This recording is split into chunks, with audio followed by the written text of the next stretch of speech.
The topic of tonight's meditation is related to the question of the week, and also in a kind of a roundabout way related to the challenges of the week.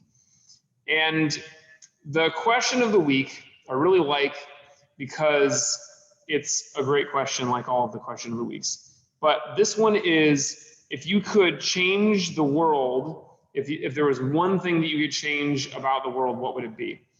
And I think this is a great question because it gets at what is very important to us.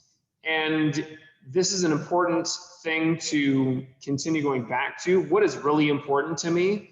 Not just how am I surviving and getting by day to day. And I get that that is, that is the state that much of the world is in. And not just now during COVID, but all the time. There is a large part of life that has to be devoted to how can I just survive and get by. And there's no question we have to deal with those things.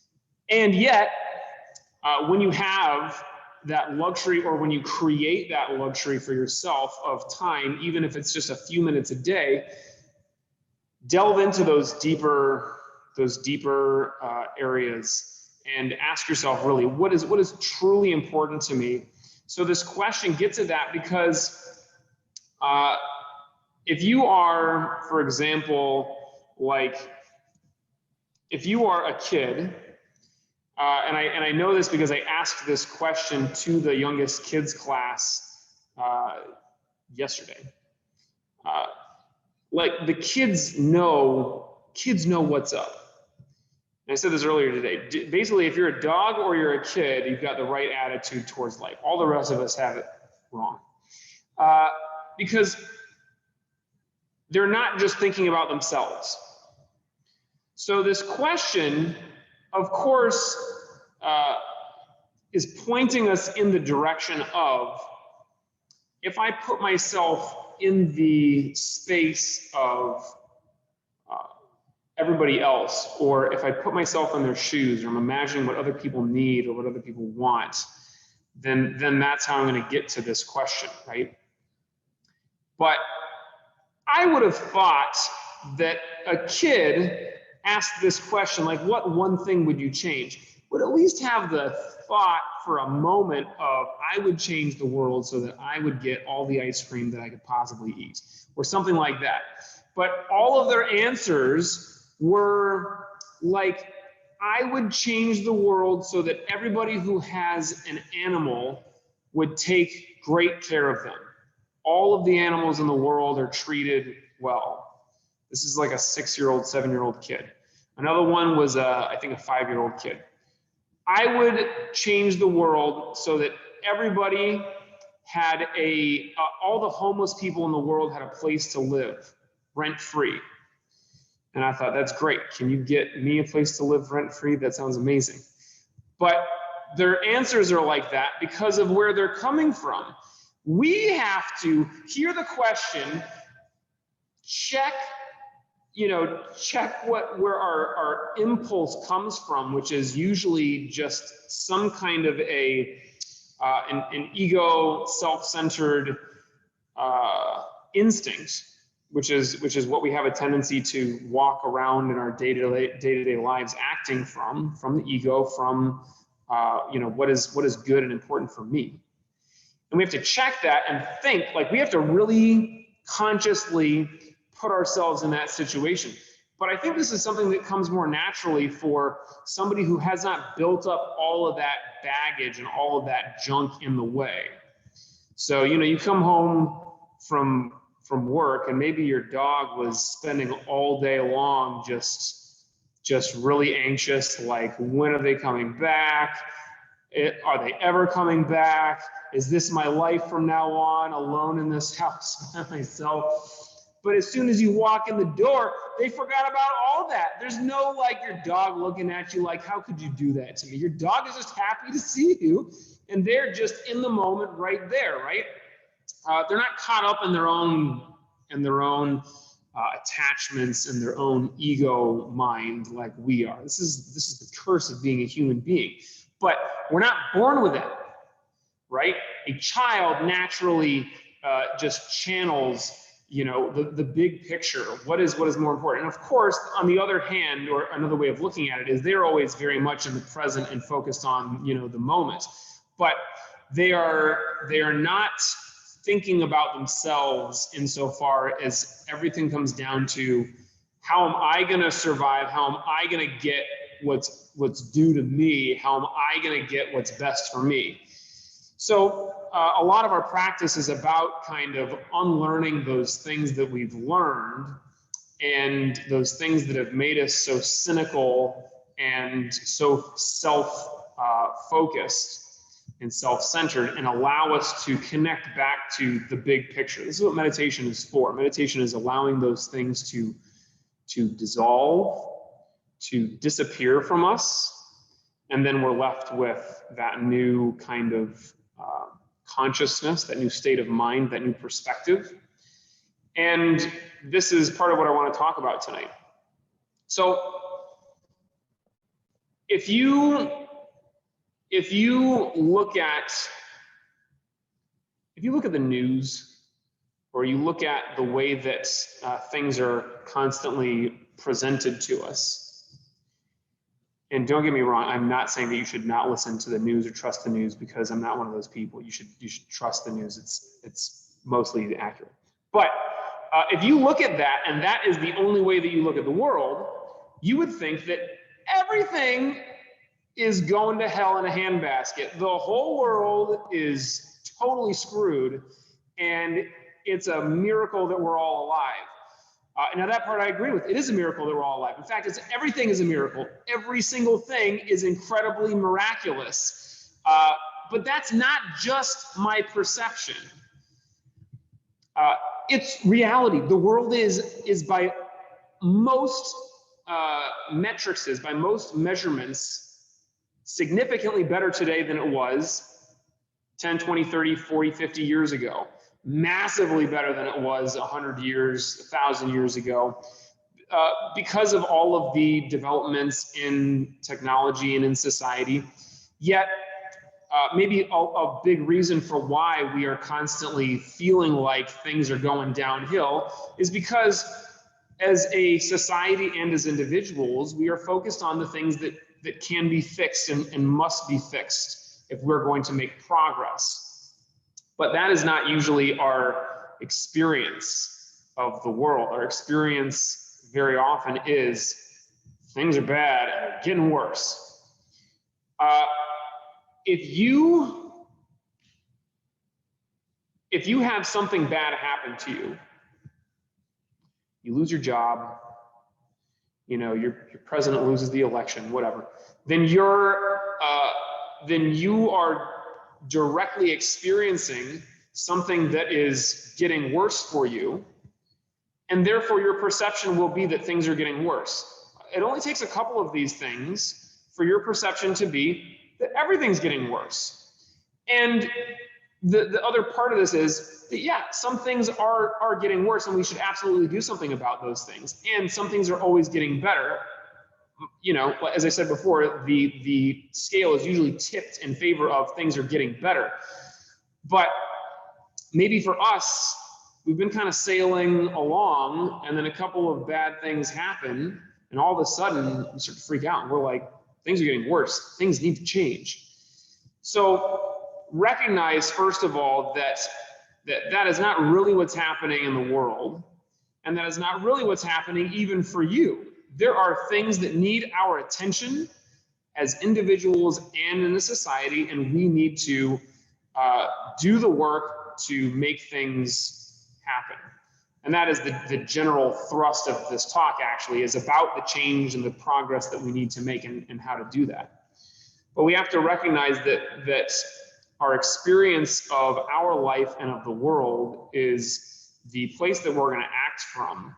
And that is very much colored by our own experiences rather than the wider reality, the big picture of what's actually happening, right? So the other side of that coin is, if you think that everything is getting better, you're also only just focusing on your own experience, because it's not true that everything is getting better. There are things that are getting worse. So this Probably the best quote of all time is a very famous one on change. It's by Gandhi. It says, "Be the change that you wish to see in the world." And this is the balance that we're looking for here, because while we want to be thinking about what the big picture is, and we want to recognize the change that we want to create in the world, maybe it's taking care of everybody's animals, making sure that every animal on the planet that is owned by somebody is taken care of. Maybe that's the thing that we want to change. Okay, well, if we're not taking care of our own pets, how can you expect everybody else to take care of their pets? There's a hypocrisy to it, but also there's just a mathematical imbalance there, because you're adding to the wrong part of that equation. So we have to do our part ourselves in our own life, in our own little area of the universe and of the world. And from there, of course, we're setting a great example for other people. From there, we can go out into the world and talk about the change and the growth that we want the world to manifest, and not have it come from a hypocritical place where we know, like, I don't really do this myself. So we want to be freed from that. So be the change. And even if the only amount of change that you create is the change within your own life, even if nobody's watching, great, you've done something. You have brought about that amount of change that you're looking for. The story that I tell like once a month about the starfish is a great story about change too, because our perception is like, I can't really change the world, right? I can change my part of it, and then maybe if I'm lucky, people around me will kind of catch on. But the story goes that there's somebody walking around. It's you're walking along the beach, and you see somebody in the distance, and that person is reaching down, picking something up and chucking it into the ocean. And you get closer and you see that the beach is just littered with millions of starfish. Every starfish in the world is covering this beach. And the person reaches down, picks up a starfish and throws it into the water. And you get close to that person and you ask, what are you doing? You can't hope to save all of these starfish. You can't possibly hope to make a difference. And the person picks up another one, throws it into the ocean, and says to you, I made a difference for that one.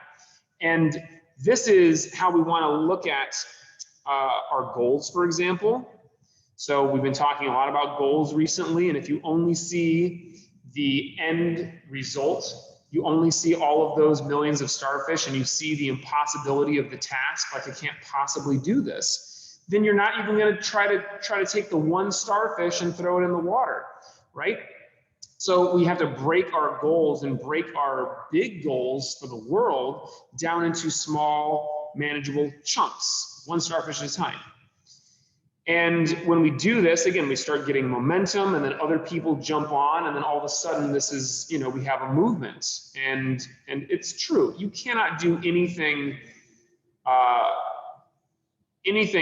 earth-shattering or huge by yourself. You must bring other people along. But we've got to start with ourselves and then move on.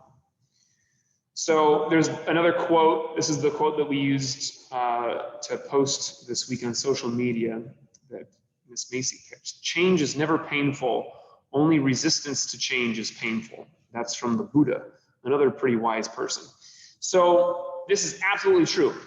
Generally speaking, I think that human beings, on the one hand, we crave change because we hate it when things get boring. We hate feeling like we're in a rut. But also, we're scared of change. Like, we know that we want something to change, but we're super afraid of it, because we also know on a subconscious level, at least, well, I'm alive right now. And so the way that things have been going have worked well enough for me that I'm not dead. So I'm also kind of afraid of what the change will bring about. And I will tell you right now that I have been getting wrapped up and watching the news over the last couple of years, and really gotten myself worked up into the place where I think that at any moment we could all just die. and a lot of people are dying right now. The change of the coronavirus is definitely bad. There's no question about that. And then there are some people who look at it, and I'm not trying to get into a whole thing here, and I'm sure that some of you have your opinions and your experiences about vaccines, and I'm not trying to disrespect anybody, but I believe in science. And there are a lot of people who are thinking like, well, you know, it's bad now, but what's going to happen if everybody takes the vaccine and then everyone has all the side effects from that? You should take the vaccine, but, you know, you do you. Just don't come near me if you haven't taken the vaccine. So you can always find something to be worried about with change. And it's a very interesting thing, right? The truth is, as this quote said, the actual change that happens is not that bad. It is the transition that's so hard for us. And it is our resistance to that, which makes that transition very slow and painful. But if you think about it, like if you're over here and what's a good example of this? You're over here and you every day you get to wear basically pajamas to work like me, because it's COVID times, and nowadays everyone just puts on like a nice shirt to get on Zoom, but we're all just sweatpants from the waist down. Well, that's every day for me for the last 20 years of my life. But let's say that you're going from here and then it's like, oh, vaccine came, everyone's going back to work, and now I got to get back to that. Well, you already forgot that you used to live that way all the time. All you can think of right now is I'm used to being able to stay home all day. Whether I loved it or hated it in the beginning, I'm used to it now. And now I got to be over here. If somebody flipped a switch and you went from home to work and everything was back in the swing of things, you'd be totally fine. How do I know this? Because you were totally fine before COVID, right? But now, and I felt a little bit about this, I felt a way about this myself too. Like, I'm a little bit dreading this change of when everything comes back to normal. How do we do that? How do we make it through the transition back? Because it's not going to be somebody flipping a switch. It's going to be a lot of work. It's going to be a lot of hard decisions that have to be made about what's safe. For example, for us in the dojo, when is it safe to actually have people back in the dojo? When is it safe to have people practicing together? So the reality of it is, we cannot just, teleport into the next world when change is done. We have to make it through some in-between stage of transition. Now, if you practice Tai Chi, you know that I'm obsessed with transitions. It's all about the transition from one posture into the next. Right? And even if you're throwing a combination in Kung Fu, the transitions are where you have a tendency to get stuck, right? You can throw a hook punch and you can throw an uppercut. You can do stroke the bird's tail right. You can do stroke the bird's tail left.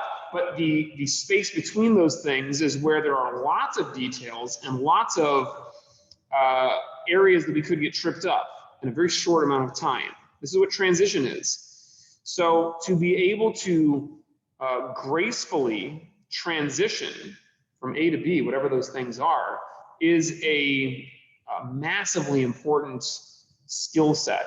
And it is something that we work on all the time. And it's something that we work on even with meditation, right? So let's say that you're going to meditate. If you are already sitting in meditation, it's great. You're calm, you're there, you're focusing on your breathing, it's nice. If you are, walking around doing life before meditation, it's fine. You're there, you're doing that thing. The tricky part is getting yourself to sit down and then getting your mind to slow and accept that this is what we're doing now. That is the hard part. I'm going to venture a guess and say that for the vast majority of everybody listening right now, you still run into a little bit of this, like, do I have to do this right now? Not every day, but every once in a while. Now, some of you really love meditating and it is always positive for you. You are the people who have either been meditating for a very long time or have not been meditating for a very long time. because there's a real long, intermittent stage where it's kind of becoming a chore. So that transition of going from everyday consciousness, lots of busy thoughts, to I'm going to get myself to sit, and then when I'm sitting, allowing those thoughts to go. When we resist that, that's when meditation is very difficult, right? Any kind of resistance in meditation does not work. If we're sitting and we're trying to resist thought, that doesn't work. That causes those thoughts to persist or to just be replaced by other thoughts that sound like, how come I'm so bad at meditation? Am I ever going to be able to do this right? We just want to let all of that go. This is the secret to change and transition, is letting go of the things that you're attached to. Because that will make the transition as quick and painless as possible. When the resistance is gone, it's easy. It's the closest thing you'll get to flipping a switch and the change is there, it's happening. So this is what we are doing in meditation absolutely every time, is we are allowing those thoughts to come up and then letting them go. We are not attached to them and we're not resisting them. It's a constant, very conscious and very intentional practice of letting go. So we are, as I kind of mentioned before, the attitude that a lot of people have about change is that we are scared of it, we are resistant to it, and the other side of that is that we're itching for something to change. And this is like, again, not to get back into politics, but a lot of people who voted for a certain person were really into something changing. I don't really know what's going to happen, but I know it's going to be different. Well, now you know what happened, and you might be happy with it or you might not, but it was change. It was a vote for change. And I can totally understand why people are interested in that, because something's got to change. And now some people are not actually in a bad place with their life. Some people are just getting kind of bored of it. It'll be exciting to see what happens. I'm into change. I want it to change. Change for change's sake, change just to mix things up, is a little bit of a slippery slope. And it's not really something that we want to always be looking for, because that's its own attachment. I get attached to change. I get attached to everything having to be new and exciting. Right? I got to be okay with things the way that they are. So we don't want to just go out there and try to change things because we're bored or because it seems like the right thing to do. We're looking for growth. We're looking for a direction. And we want to put a little bit of, or a lot bit of conscious thought and energy into the change that we want to create. And there are certainly many injustices in the world, many injustices that are happening right here at home, maybe in your own home, that we need to pay attention to and create real lasting change. So in a stark contrast to, for example, the kind of change that you see in politics, where it just, it used to go like this and now it's just going like this. We're really just going back and forth. Lasting change is created by small, constant steps in the right direction, one starfish at a time. And when we accept that we might not see huge sweeping changes in the very short term, then we do the work that is needed to create those big changes in the long term. And that is so hard, because I, like many of you guys, I'm sure, see some of the things that are going on and think like, we have to change all of this right now. It's not okay that this many, people of color are in jail or killed by the police. It's not okay that this many people are starving and homeless. It's not okay that so many things are happening.